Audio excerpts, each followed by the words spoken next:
So hey everyone, in this video we will see how to fix Xbox Cloud Gaming on Stream Deck controller not working, layout and driver fix.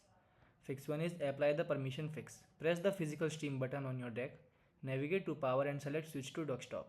Click the application launcher, bottom left corner icon, open settings, system and select console.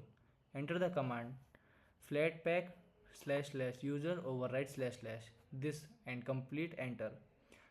Close the console window. Double click the return to gaming mode shortcut on your desktop. Second fix is set the correct controller layout. Gaming mode. Open your Steam library and select Xbox Cloud Gaming or Microsoft Edge. Click the controller icon on the right side of the screen next to the setting gear. Click on the current layout box at the top to change it. Press R1 to navigate to the templates tab. Select gamepad with mouse trackpad from the list. Press X to apply the layout. Third fix is verify the launch arguments.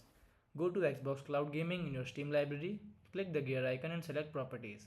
Check the launch option bottom at the box. Scroll to the end of the text string.